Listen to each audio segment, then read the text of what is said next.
This is Your Superior Self, episode 67. Money Doesn't Always Buy Happiness, with former NFL wife Angela Marshall.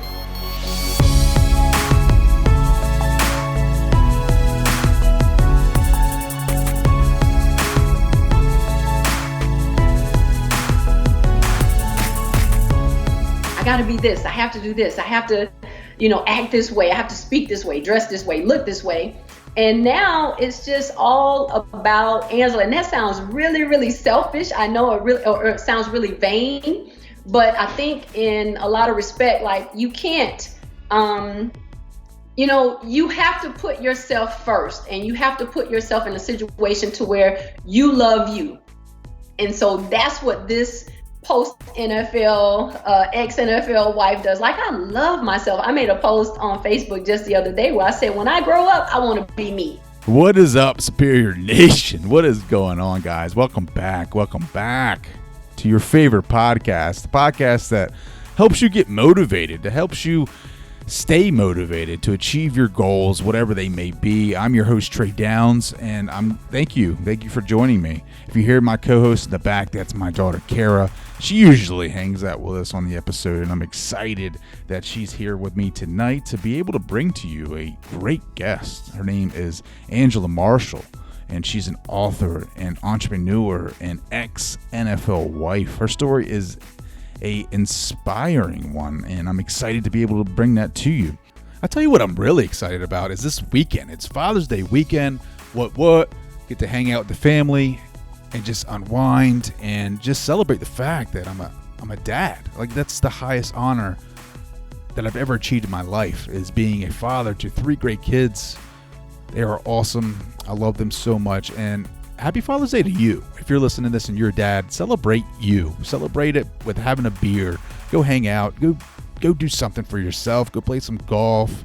Go fishing. Do what it is that makes you happy. Celebrate the fact that you're a kick-ass dad. Wake up, have a cup of coffee by yourself, just unwind and be in that Zen moment. My boy Brendan just turned me on to this coffee called Happy Coffee. It gives you sustained energy, focus, and most importantly, it makes you happy. And if you want to know more about it, you can shoot him an email at ilovemyhappycoffee@gmail.com, or you can just message me and I'll get you guys connected and you can go from there. And it's so weird because Brendan's coffee really does give me clarity, and it helps me think clearly. And I've been reading this book by Brendon Burchard, and he talks about clarity as well. It's so weird how the two Brendans have been crushing clarity lately. But Brendon Burchard in his book says you generate your reality. In the same line of thinking, you don't have clarity, you generate it. So don't hope for a flash of inspiration to reveal what you want next. You generate clarity by asking questions, researching, trying new things, sorting through life's opportunities, and sniffing out what's right for you. It's not as though you walk outside one day and the piano of purpose falls on your head and all the things become clear.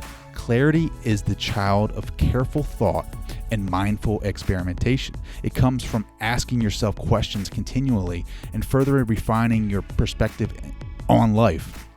Clarity research tells us that successful people know the answers to certain fundamental questions like, who am I? What do I value? What are my strengths and weaknesses? What are my goals? And I think a lot of people, I know I did. I really did struggle with clarity because it seems like you just don't know where you want to go. Like, you hear oftentimes people talk about do what you care about, do what you love, and people aren't clear on what they really love and what they really want to do. And this is what Brendan is trying to explain in his book, is that it doesn't just hit you one day that you want to do a certain thing or go after a certain goal. You just you gotta sniff it out for yourself. You gotta kind of try different things and put yourself out there, be vulnerable to new situations, and just go through with it. And if it's something that you like, then you continue to do that. If it's something that you don't like, then you move on to the next thing. But clarity is so important for me, because once you have that clear path, then you can really get in gear and start building momentum towards that success of that goal. So if you're struggling with clarity, keep just trying new things. Like, if something's not working out, make a note of that, and then just try the next thing.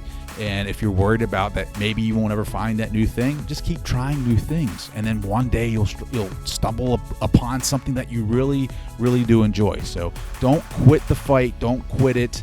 Whatever you do, don't quit. Just keep going. That's one of my main sayings is you got to keep grinding. You got to grind out. You got to grind out to win. So I know one person in particular who would agree with me 100% about grinding out and never giving up ever, and that is Angela Marshall. She is what is she not? She's a professional writer. She's a columnist. She's an inspiring best-selling author. She's a mother of two. She's an ex-NFL wife, and she's also a business owner. Her passions include mentoring, motivational speaking, motivational posting, public speaking, supporting charitable programs, and authoring books. She states that writing, reading, and inspiring others, participating in at-risk or outreach programs are rewarding life skills that have empowered her to positively impact others and constantly encourages her to elevate her game. Her autobiography, Reality to Rags to Riches, the story and life of an ex-NFL wife, is the platform she speaks from that chronicles struggle, strength, and success. I'm excited to have Angela on the show. She's fiery. She is upbeat and positive, and I'm really glad that we connected, and I'm excited to share her story with you guys. So without further ado, here is Angela Marshall. What is going on, guys? Welcome back to Your Superior Self. Today I am joined with Angela Marshall, author, mom, ex-NFL wife. How are you, Angela? What's going on? I'm doing amazing. How are you? So what are you up to today? What's going on with you? So basically, I am in Conyers, and I'm trying to expand and just really, I'm sorry for that background noise. I'm trying to expand my territory as far as the story and life of an ex-NFL wife, where I talk about just finding who you are, defining who you are, and why it's important for you to find who you are, as opposed to, thinking that materialistic things or monetary sources is going to make you happy. I talk about how those things are definitely enable us to live and to pay our bills and all of that, but it definitely does not give you a sense of inner peace or inner joy. So I'm just touring, and I am promoting my book, The Story and Life of an Ex-NFL Wife, and my message, which is just to illuminate, motivate, celebrate, and liberate others, just like I'm freeing myself. Mm. So where did you grow up? Where are you from? I am from Augusta, Georgia, and I actually still reside in Augusta, Georgia. I'm just kind of floating all over the place while I promote The Story and Life of an Ex-NFL Wife. So tell me about that life. Like, how did you get there, and what was it like for you? Well, basically, I met my husband. I met him in high school, and we kind of went from a sense of normal life to a fast-paced life in about maybe the span of about 3 years, because I met him. He was actually a senior in high school, and then he went on to play college ball at the University of Georgia, and from there we had 2 children, and he went undrafted into the NFL, and it just all kind of spiraled from there as far as opening up this new world of lavish and extravagant and also superficial, unfortunately. But I think, we need a balance to make us walk within our purpose. So all of it helped me to be able to be the person that I am today and tell the story that I tell today. That's amazing. What about that journey has developed you into the person you are? Oh, let's see. So 2 things, actually. One, I talk about how I went from being a spectator to a motivator. For so many years, like, I just sat on the sidelines, sat in the stands, and not just from a football point of view, just living, actually. Like, I just was existing quite a bit. So that within itself helped propel me, because after I went back and I did a couple of self-analysis, of self-assessments, to where, Angela, have you really lived? You're almost 40. Now I'm 47. But, at the time I was like almost 40 when I did this self-check. And I was like, have you really lived, even though, you've had an amazing experience with the NFL, you've had great people around you, have great things happening for you, but have you actually lived? What is it that you really want to do? And the answer to that question was no. I was not living, and I was living for others. I was living with others, but I never lived for Angela. So that's one piece where I kind of did a self-assessment and said, hey, it's time. It's time for me to tap, my inner power, my inner position, my inner potential, and, just kind of go for it. So the second piece was I had my mom in 2012 was diagnosed with a terminal illness. So I had to, I'm an only child, so I had to go through that with her. And I was able to have one final conversation with her that just kind of freed me. And it was like a no-brainer that I would pursue my dreams of being a writer and being a published author. And that just kind of opened up the door for me to speak and tell my story. Like, I just wanted to write the book about the story and life of an ex-NFL wife. I wanted to talk about what I felt reality was, what rags was, and what riches are. And, put in a book and kind of go away quietly. But fortunately for me, other people got wind of the book, got wind of the title, and then they read the content of it and saw that it was a book with substance. And, they have been asking me to tour and travel and speak about my life. That's awesome. So I see that you're a mother of 4. No, actually, I'm a mother of 2. Those are my grandsons. So talk about that. Like, you're a writer, you're an entrepreneur, you're doing all these things, you're staying active and busy. Like, how do you show up the best version of a mom as a grandmother to them every day? Well, I can give you a really, really great example. One thing, I have a lead program for children, and it's kind of like my give back, if you would. And it's called Listen, Education, Ambition, and Determination. And so what I do is I go around the community and other places to teach the youth about how to be good leaders. We talk about bullying. And it just so happened that yesterday, or a couple of days ago, one of my grandsons was faced with a situation that I talked to other youth about, which is, if you see something happening where someone's being mean to someone, or they are, engaging in talking about them in a derogatory way, you step in and you take up for them. And he did that. And it wasn't a good situation from what I understand for him. Now, he didn't get expelled or anything, but I think, he got roughed up a little bit. So, it was a life lesson. But I did tell him that I was extremely proud of him, and just, him listening, because that's, half the battle of being a good leader is knowing when something is wrong and not being afraid to speak up about it, to confront the situation. But as far as like me being this mentor and this role model, like, I just really stress and I impress upon my children as well as my grandchildren and those that are within my immediate circle. I just, express to them how important it is to live your life to the fullest, whatever that is. In my book, I talk about how the world is cliche, where people talk about this infamous bucket list. Oh, I got a bucket list. Well, I don't have a bucket list. I have a living life list, because for me, a bucket list implies that you're only living to die. But a living life list, like, I'm living so that I can live life. I love that.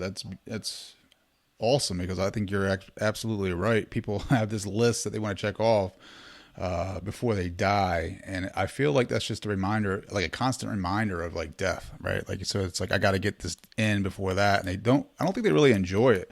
They just feel like they got to rush through and try to get these boxes checked. When they should be enjoying every minute of life, every day of life, because it is a gift. We're here. We're not promised any amount of time here. We have to live the fullest every day. And you said, you try to teach us as a mentor, as a leader. Like, in your opinion, like, what makes a great leader? To me, a great leader is one who not only leads appropriately, but he or she leads so that they can have other leaders come up under them or come from them, so that, when things are, I guess, things that need to be handled or need to be taken care of, you have shown them. You have, you presented things in a manner where they're good. It's a great situation. You know that you're leaving either your corporation or your organization. You're leaving it in great hands, in great capable hands, should I say? And also, I feel like for me, a person that I look up to that is a leader is one who is selfless. They're always looking at ways to be in service to others. Yes, as a leader, you have to do the whole making decisions. But to me, when you have, executed well and you've trained your people well, or you've given good information, you should be able to trust that what you've shown and what you've said to those people, like they can carry on. Bottom line, their success should be your success as well. So anytime my children make a great decision, or people around me, something that, that I've imparted wisdom and it was successful for them, I feel like, hey, I'm a great leader. I'm good. Well, talk about your book, where you have a lot of your previous life in that, where you were an NFL wife. Like, talk about you then as compared to today. Like, what was the difference? One thing, I guess, that is a huge difference is I no longer sit by silently and am the invisible woman. Like, now I have opinions, I have suggestions, I have, let's see, oh my God, I have probably unsolicited,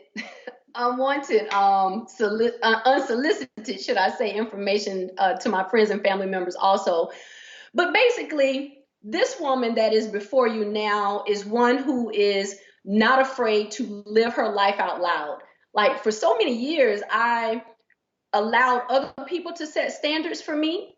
I allowed other people to set a style for me, brands. You name it. It was just like, however the wind blew, that's where Angela blew.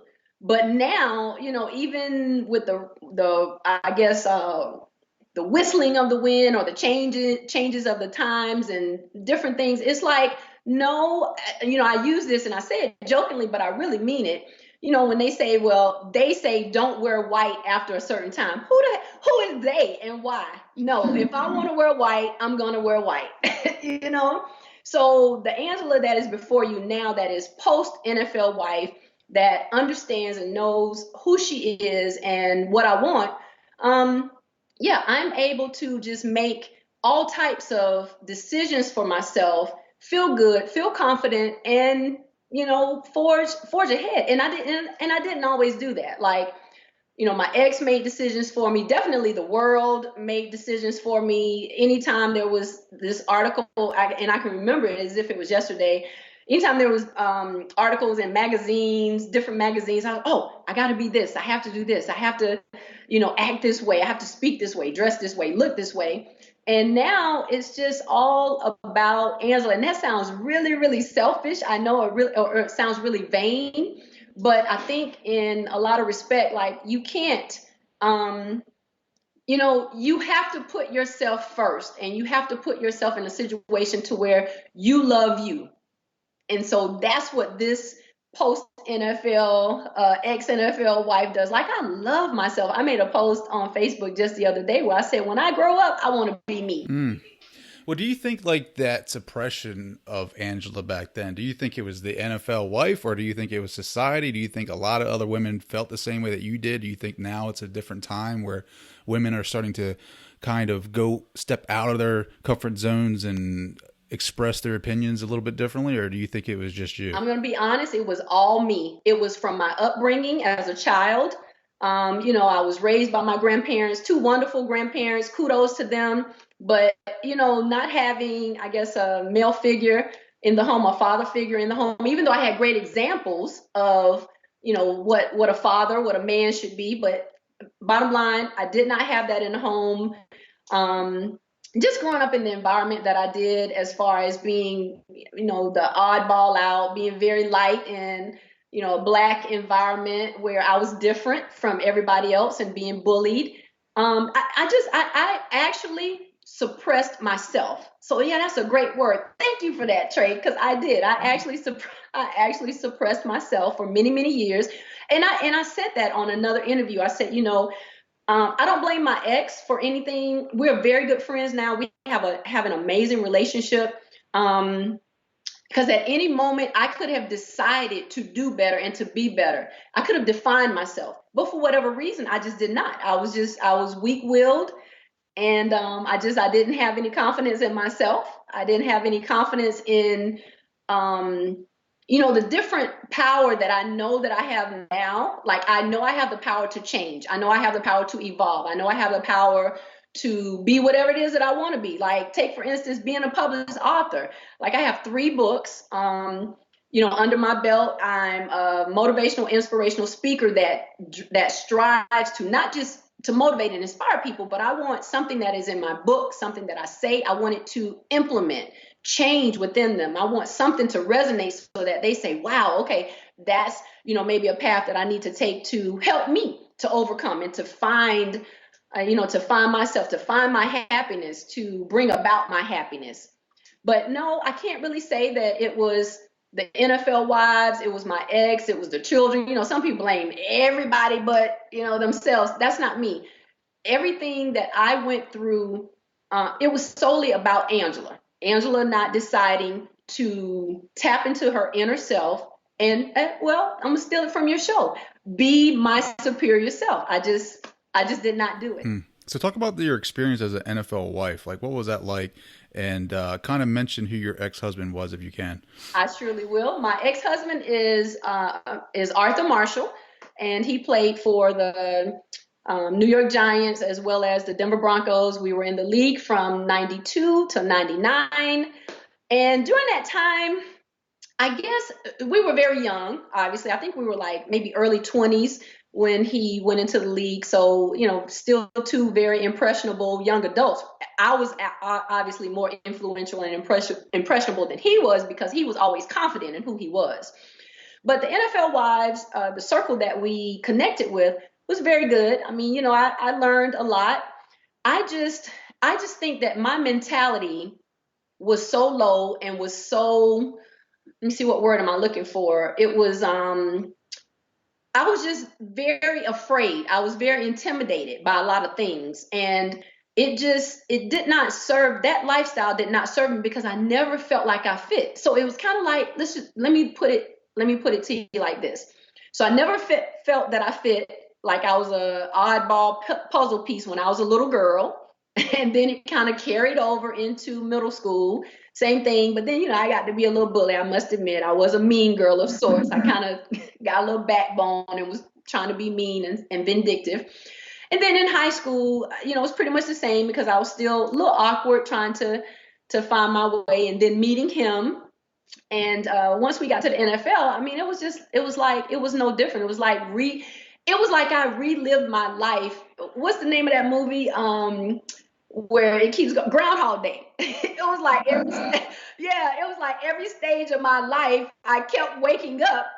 It was just, I was older, but I was the same Angela. I was the same person. So yeah.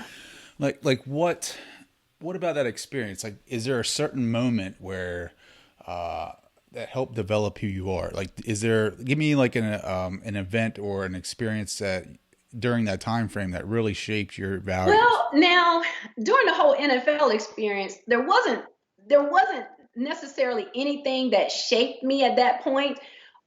Everything that I am now and and defining myself came after that. And I will tell you one moment that was really critical for me is when I found myself working 12-hour shifts. So literally I went from, this 6-figure life to now I'm working at a pharmaceutical plant doing shift work 12 hours a day. So it was kind of like as I walked through and navigated through that particular part of my life, which was right around 1999 to about, I don't know, 2003, even though I stayed at the plant a lot longer than that. But as I navigated, each day, as I worked, punched that clock, working for other people, it was just, I don't know. I was just like, what happened? Is this like Cinderella in reverse? Like I had this extravagant lifestyle before, and now, I've been, I don't know, the fairy godmother is now reversing it. But I will say this, during that period in my life where I worked at this particular pharmaceutical plant, it was the best growth and the best evolution for me ever, and that's one of the things that I talk about in the book as well. And it's actually in my section where I talk about riches. So my book is in 3 parts. It's reality, it's rags, and it's riches. And I purposefully put that particular part of my life in the riches because it just opened up, like I was able to foster great relationships, friendships. I learned a lot about who I was, what I was, what I needed, how I needed to be as a woman, as a female, just as a person in general, to hold my head up, to be very confident, and to accept my purpose, to accept my position, and accept my potential. So that was one of the defining moments for me. So when you started working in the plant, was it after the divorce or after he got out of the league? After the divorce, that's correct. So we were divorced. Divorce came through. It was final November 4th of 1999, and I started working at the plant in April of 2000. Yes. And what was your mentality when you started working at the plant? Was it like, I need to get a job, I need to survive, I have a family to support? What was your mindset then? Absolutely. So I knew that there was going to be I knew that the divorce proceedings was going to be a struggle. And so a good friend of mine owned a temporary agency, and I called her immediately and said, hey, I'm filing for divorce. It's not going to be pretty. I need a job. I can't do this. I can't do that, because obviously, my highest level of education was high school. And, then I went from high school, of course, to being, an NFL wife. So I told her, I said, I need something that's going to take care of the children and I, because I didn't request or file for alimony or any of that. I just, I got child support, and it was difficult. Our divorce was a difficult one, but yeah, once I called her and said, hey, this is what I'm going to need. She was on it, and she sent me to that particular plant. And I actually was employed by that plant from 2000 to till I resigned in March of 2016. After you resigned, what did you do next? So I immediately started my own company, which is In Other Words by Stone. And what In Other Words by Stone provide, the services and skills that I provide is I'm a creative writing consultant. So I do bios, resumes, any reviewing, editing of documents. I write bids, proposals, grants, all of that. So what's interesting is I had a publisher that was kind of chasing me about my story for years. I mean, like, as soon as I got a divorce, they were all over me, like, you need to write a book, you need to write a book. But they wanted me to write a book in a different direction. Like, they wanted it to be negative. They wanted it to be, more entertaining from that standpoint. And I declined. And I said, no, I'm going to tell my story, but I'm going to tell my story about me. And I'm going to tell it, in a tactful and respectful manner, because once I kind of went back over my life as far as different things, different situations, like I said, only person I could blame was myself. So I started the company in 2016. Then I started writing and getting my journal, started writing, the first book. So the first book I actually published is a poetry book, and it's a compilation of about 8 years of me just being reckless, being angry, being bitter, being obnoxious, you name it. I was like all over the place. So everything that I penned during that time, I made into a book and I published, and it actually did very well. So, then I started thinking about the story and life of an ex-NFL wife, started piecing it all together. And so I do everything under that, In Other Words by Stone umbrella, which, I'm an author, published author as well. And then obviously now turned speaker. Author Stone. What does that mean? So that is my pen name, Stone, because my maiden name is Stone. So I'm still under Marshall, which is his name. But let me clarify for your audience as well. So when we were divorcing, our children at the time were 9 and 11. They are 30 and 28 now, but they were 9 and 11. And our 11-year-old son asked me if I would stay in Marshall because, he didn't want his teachers calling, asking for Angela Stone. So that Stone is my maiden name.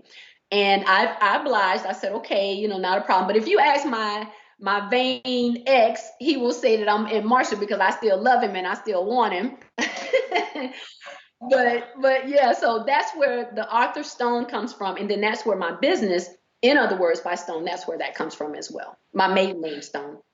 All right. So you are a divorced mom. You have your children. You have you keep your married name because you want to do it for the kids. You want to do it to keep some kind of consistency with them.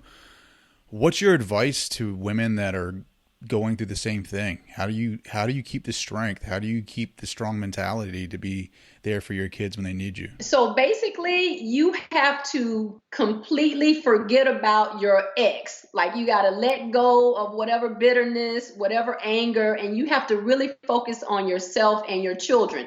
I can say that now. It was difficult because for the first 8 years, we've been divorced almost 20 years now, but for the first 8 years, oh my gosh, it was very tough. And I talk about that in the book too, how, a lot of the spats and the disagreements, discussions that we had, just negativity and bitterness, it impacted our children. It affected them greatly. And I see that, and I saw that then, and I see it now. But going forward, the advice that I would give 100% is, just make sure that as less negativity that you can have towards your ex, if that's possible, that's what you need to do. And you need to really just focus on living your life, whatever that is. If you're going to get child support, you're going to get alimony, you're going to get the house, the car, whatever. And even if you don't get it, still live your life and make it more about yourself and the children, not so much as about your ex, because again, it's kind of like you are not tapping into your inner self or your inner power if you are still entangled or you're embattled with situations from the past. And that was my past.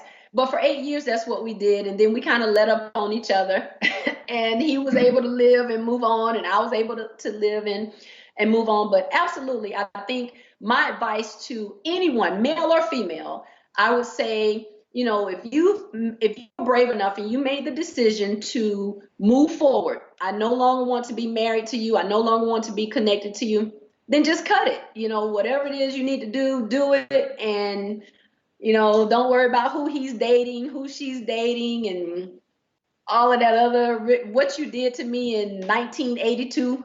Because, essentially, like, it doesn't matter anymore. I'm disconnecting. So when you disconnect completely, delete, remove, replace, all of that. Completely delete.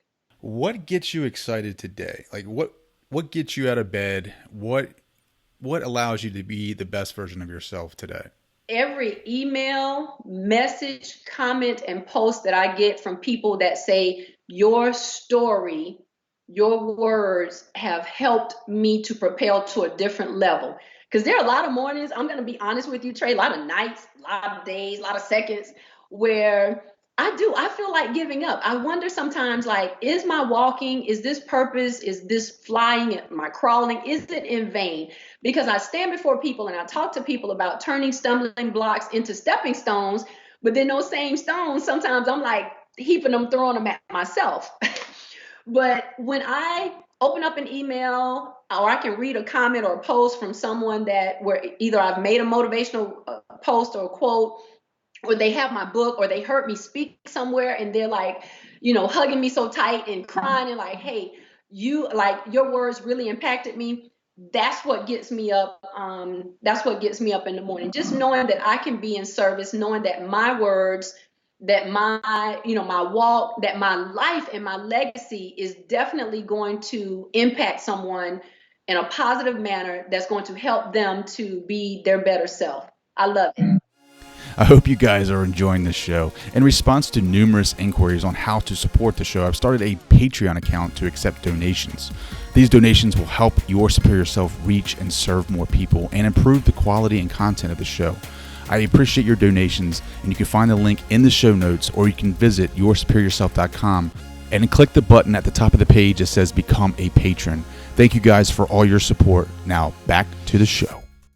I can totally relate to that. Like, there are times where you feel like you don't know if you're making a difference. You don't really know because you put out a book. You can't really see the effect that it has on people unless they send an email or something like that. But you can't really see it, right? Like, I mean, it's tough as a writer to get that satisfaction that you're really helping someone out. That is correct. Well, and not only that, it's just like, even though we are motivators and we are, we inspire people, we still have problems. We still have issues that we face from day to day. And some of the problems, it's not like I can just blink my eyes and click my heels and they go away, so it does. It gets really hard. And I'm just so thankful. And I'm going to go on record right now for saying that the people in my circle, and I talk about this too, I tell people all the time, watch the people in your circle. You need to assess whether they are links or kinks. You don't get to see the results of your work, right? Like, unless you get an email, unless you get someone to come up and write you a letter or give you a hug or anything like that. Like, what else is out there that fuels that? Like, right? Like, what in the days that you feel like you want to quit because you don't have that motivation, like, what fuels you? Let's see. Oh my gosh. So actually it's a couple of things that fuel me. I guess the first one would be the people that have invested and poured into me. So I have this saying where I tell those, like my investors and those that endorse me, every seed that they planted into me will bloom and blossom. So I feel like, not only if I gave up, not only would I be giving up on them, not only would I be giving up on myself, I'd be giving up on them. So for all the people that, just pour into me, they're expecting, as they should, because, they're invested their time, their efforts, their resources, their prayers, their, like they're really cultivating and trying to nurture me to help me to succeed and to get up the mountain and climb out of the valleys. And I just want to make sure that I make good on that. One of the things that I talk about is leaving a legacy and leaving a legacy of an amazing dash. So I used to say, I just want to be a good person. I want, people to remember me because I was a selfless person and I was a giver. But now it's like I have changed that to the amazing dash is, it's my good, it's my bad, it's my happy, my sad, my depression, my downtimes. It's everything, because I think that, my date of birth and whatever my date of death is, that what's in between, that's what really counts. And I want to live that to the fullest. So yeah, on those days that are really hard for me to get out of bed, or some nights when I lay my head down, and I will admit, I'll have some tears, a couple of tears rolling down my eyes on the pillow. And I'm like, man, today was a rough day for me. But just getting that inner strength, knowing that I, have so many people that support me, that care about me, and also that I support and care about. I'm like, Ange, come on, get up. You got to do this, girl. You got to do this. You got to get off the bench and get in the game. And I made a post the other day too, where I said, you can't be a starting lineup player with a bench mindset. So, hey, I think during that time when I feel overwhelmed or I feel defeated, to me, that's a bench mindset. That's being a fan. And fans and spectators, they don't get to decide who wins or loses. It's the ones that's in the game. So, then I just kind of pull myself up and beat my chest a little bit, and I'm like, here comes Superwoman, get out the way. What are your goals today? Like, what is your objective with the book, with your brand, with your company? What do you want to do? I want to be a person or a company that gives the most excellent services and skills that will enable other people to just be and do whatever it is that they want to do, whatever they're hiring me to do. If they're hiring me to empower others, I want to walk confidently and boldly. That's a goal of mine. Like, I have a couple of speaking engagements and events coming up. Before every event, like, I do my research. I'm trying to make sure that I'm better than the time before, and I'm not just like a carbon copy or a cookie cutter of myself. I want to give them everything, everything that is within me for them to be their better self. So if they're hiring me, if you hire me to empower you, you best believe I'm going to empower you. If you're hiring me, if you giving me a vendor opportunity for me to come to your event and do a table and tell people about my services and skills and sell books, you best believe I'm going to sell some books. Somebody going to buy a book from me. So basically, the goals that I set for myself every day is, one, to just be better than I was the day before. That's in everything, whether it's organizing my life, the visions, the different visions, missions that I have, customer service, because I do have customers, I do have clients as well. So it's just to make sure that I am the most excellent that I can be. That's my goal. Those are my goals. It's so funny because in my last podcast, I just talked about, you talked about being, selfish or whatever and taking care of yourself. I 100% agree that you have to take care of yourself to show up the best version of a father, husband, spouse, parent. And you have to, I think I find myself getting, feeling guilty as well. Like, I'm in here podcasting right now, doing an interview on Facebook Live, and, the families out there, but this is all for a mission, right? This is for the greater good, right? So, like, do you ever feel guilty about that? And what's your advice for those that are trying to take care of themselves and they might not spend that much time? I shouldn't say that much time, but they are separated from their kids or significant others for a little bit. They might feel guilty. Like, what would you say to them? Well, that's an honest emotion when you are a giver. Takers don't care. But when you are a giver, definitely, yeah, you do. You feel guilty and you feel like, I got to make it all about other people. But you have to look at it this way. If you're not taking care of yourself and you're not loving yourself to the degree that you are exhorting other people, how can, you really show them how it's supposed to be? Or how can you really take care of them? Because eventually what's going to happen is you're going to, wear yourself thin or run yourself thin. And not only that, I believe that we were created to be in service. So, whether we're in service to family members, to friends, to employers, employees, I think that we were created to be in service. So yeah, I do. I feel a little guilty. Even I'll tell you one better. I have the amazing grandsons that you asked me about in the beginning of the podcast, and they say Nunu, because they call me Nunu, and they say we never see you anymore. Like, you're always gone, or if we see you on TV or at some event. And every moment that I have, that I can schedule them into my plans or whatever it is, even if I just take them to the park, but I'm still, writing or checking emails, that's what I do.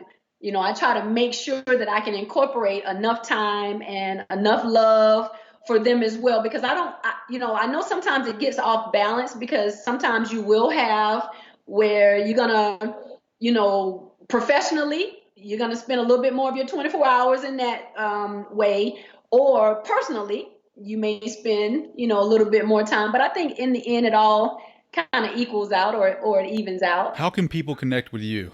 So my website is inotherwordsbystone.com. So they can get me that way, www.inotherwordsbystone.com. Definitely, they can do Google. For all y'all Googlers out there, you can search Angela Marshall, Augusta, Georgia.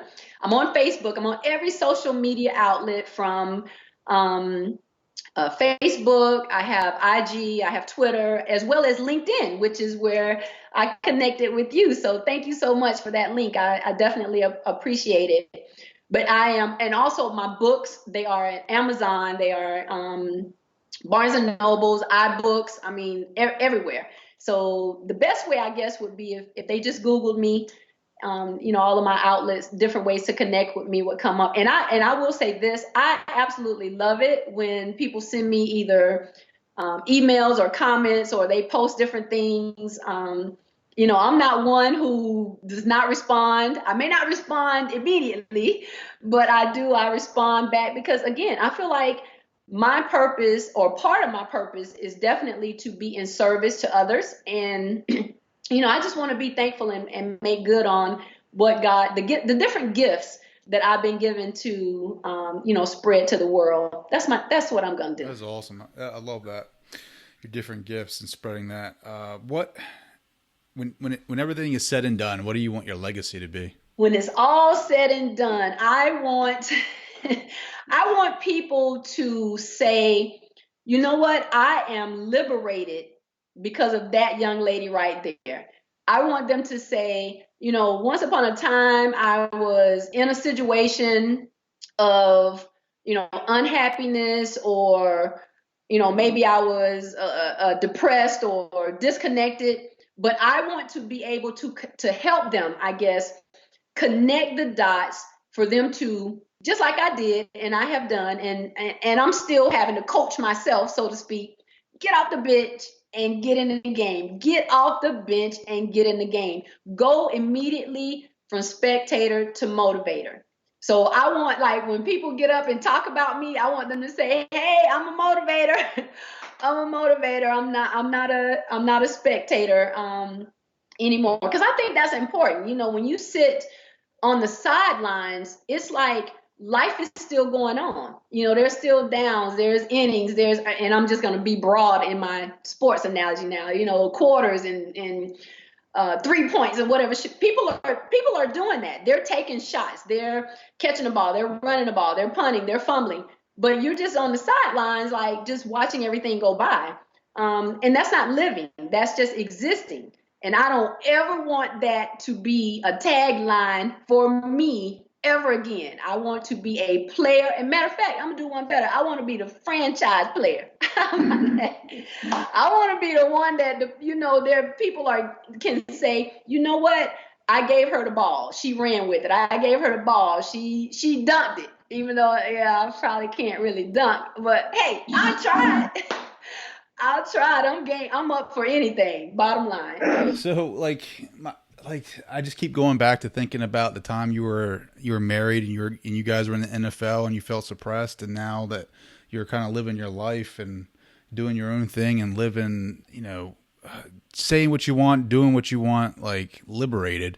Like, what would you say to those women right now that feel like they are suppressed, that are going through a rough time and not being able to vocalize their feelings or emotions, or even, like, they don't have the opportunity to? What would you say to them? Well, I mean, okay. And this is going to sound really harsh. And I know, because been there, done that, but it's a decision. Like, at any moment, you really and truly can decide to speak. You can decide to act. You can decide, to stop this or to start this, or, I just felt like, so it wasn't other people that was suppressing me or holding me down. Remember, I said that in the beginning, it was me. So to them, I would say, decide, like, make a decision. And obviously, if you're in a situation that's abusive to where you can't, well, you probably need to get some professional help. But from a standpoint of how I was not being abused verbally or physically. There was no one that was there holding a gun to my head and saying, you better not live your life. I just wasn't doing it. So to me now, knowing what I know and having the confidence that I have, it's merely a decision. So I had to decide that I was going to live my life instead of existing. I had to decide that I just no longer wanted to be this arm piece or this person who was an invisible woman that did not have a voice. And I'm not saying that, I can't be in a submissive role as far as like, the husband and the wife. Let me just say that in case there's some people out there looking at that's interested and they're like, oh, she's too independent and headstrong. No, that's not what I mean. What I mean by, having a voice and speaking up is, now I have suggestions. I have opinions. I have, I have a lot to offer. And I'm not afraid. I said that in another interview where I was saying the things that I bring to the table are love, I bring life, and I bring lessons learned. So, whomever may feel like their voice, male or female, is suppressed or like they're not really living their life to the fullest, I would say first take a look in that mirror and figure out who is stopping you. Who is really stopping you? Because more times than not, it's ourselves. And I would just speak that from my personal experience. It wasn't my ex and it wasn't my children. It wasn't, the man next to the man, the woman next to the woman. It was solely and purely Angela. And when I made that decision, January of 2014, I haven't stopped talking since. And I don't have to wonder, like in the book, I say that. I'm like, I wonder if people can hear me now or if they can see me now. I know they can. I know that they are. So that is amazing. I want to say thank you, Angela, for coming on the show. What if people in the audience have an idea? They want to write a book. Should they come to you? How's that work? Absolutely. I offer ghostwriting services and skills as well. And then, I will just say, for those that just have general questions, they can email me and I will definitely reach back out to them and connect. But I'm just going to give them one tip right now. Just get started. Like start right now. I think it's, I just saw this in the school that I spoke to, and I should know her name because she's, was an amazing woman and entrepreneur. But her quote is, I got started by giving myself a start.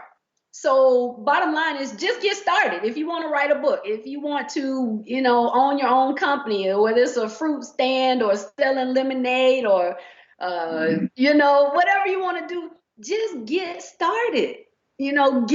Get off the bench and get in the game of life. Bottom line. I love it. Her name is Angela Marshall, author.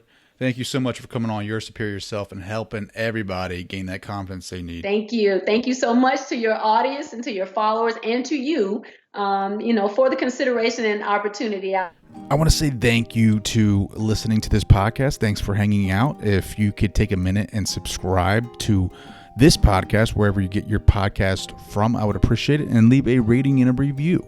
It helps us out. It helps me out, get new listeners, and to spread the word, spread motivation, spread inspiration. Thank you guys so much for hanging out. You can check me out on Facebook at Trey Downs, Instagram at TDowns80, and on Twitter at DownsTrey. Thank you guys. Have a great week, and I will speak to you later.